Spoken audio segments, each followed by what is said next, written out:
আসসালামু আলাইকুম সুপ্রিয় বন্ধুরা, আজকে আমরা সৌদি আরবে একটি জায়গায় যাব যেখানে সমস্ত বাঙালিরা বিকালবেলা আড্ডা মারে এবং তাদের মনের দুঃখ সুখ যা কিছু আছে, যার যে সমস্যা, এগুলা একে অপরের কাছে শেয়ার করা হয়। একটি পাহাড়ের কাছে এখানে জায়গাটি রিয়াদে অবস্থিত এবং জায়গাটি দেখতে খুবই সুন্দর। আমরা সেই দিকে আজকে রওনা করছি আপনাদেরকে দেখানোর জন্য।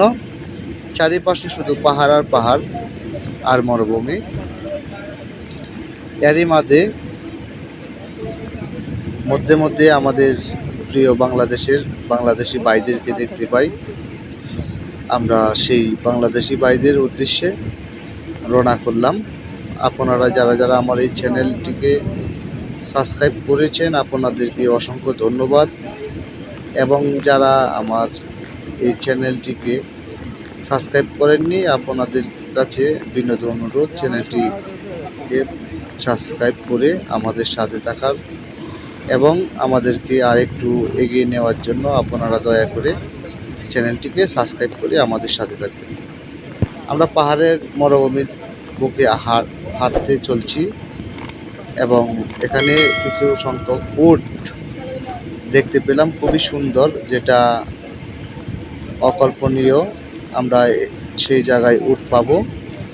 আমরা কিছু বন্ধুবান্ধব সকলে মিলে এদের উদ্দেশ্যে রওনা করলাম আমরা সেই জায়গায় যাওয়ার জন্য।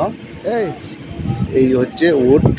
এখানে একটি কালো উট দেখতে পাচ্ছেন, সেই উটটি হচ্ছে মহিলা উট, আর পুরুষ উট, আর সাদা যে উটগুলি রয়েছে এরা হচ্ছে মহিলা উট। এবং এই রাস্তার শেষ মাথায় আমরা যাব, যেখানে অনেক বাংলাদেশি ভাই রয়েছে।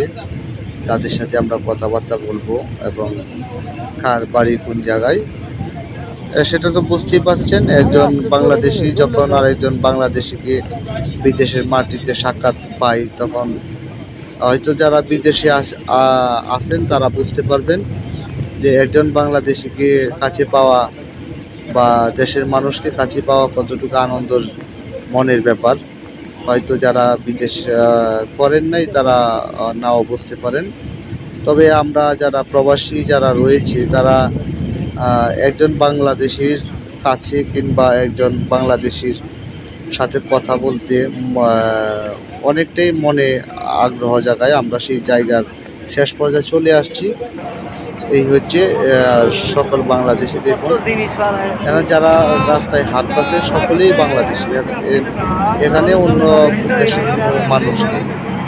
আমরা সকলেই এই একে অপরের কে কথাবার্তা বলছি এবং সামনে একটি বাজার রয়েছে যেখানে চা, সিগারেট, বিভিন্ন ধরনের খাবার পাওয়া যায়, বাংলাদেশি খাবার। সেই জায়গায় গিয়ে হোটেলে বসে আলাপ আলোচনা, এই আর কি, মানে আড্ডা দেওয়া। যাই হোক, অনেক ভালো লাগলো সেই জায়গাটি। আমরা পৌঁছে গেছি।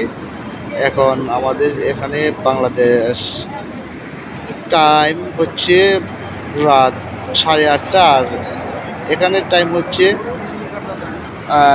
5:22, সম্ভবত 22 বা 30 মিনিট। এইগুলা হচ্ছে পাহাড়। আসলে এই পাহাড়গুলি দূর থেকে যতটুকু মাটি মতো মনে হয়, আসলে সেগুলা মাটি নয়, এগুলা সম্পূর্ণ পাথর। এই যে রাস্তাটি করা হয়েছে সম্পূর্ণ পাহাড় কেটে, মানে এই পাথরের পাহাড় কেটে রাস্তাটি করা হয়েছে। এই রাস্তাটি হচ্ছে আবু বক্কর রোড, রিয়াদে 6 নম্বর রোড অবস্থিত। এই রোডে রিয়াদের রাজধানী যাওয়ার জন্য যোগাযোগ করে দেওয়া হয়েছে। এটি বাইপাস রোড বলা যায়। দেখুন, আর ওই দেশের যেই গাড়ি চলাচল কিংবা রাস্তা অনেকটাই অস্বাভাবিকের মতো চললেও কাছে আসলে স্বাভাবিক মনে হবে, কারণ গাড়ি যাওয়ার যতটুকু রাস্তা রয়েছে ঠিক এতটুকু রাস্তা মানুষের হাঁটা চলার জন্য রয়েছে। এই হচ্ছে মরুভূমির বুকে পাহাড় কেটে রাস্তা করা হয়েছে। দেখতে থাকুন। এখানে যারা রয়েছে সকলেই আমরা বাংলাদেশি। একে অপরের সাথে কথা বলছি কার বাড়ি কোন জায়গায়। সকলেই ভালো থাকবেন। খুদা হাফেজ।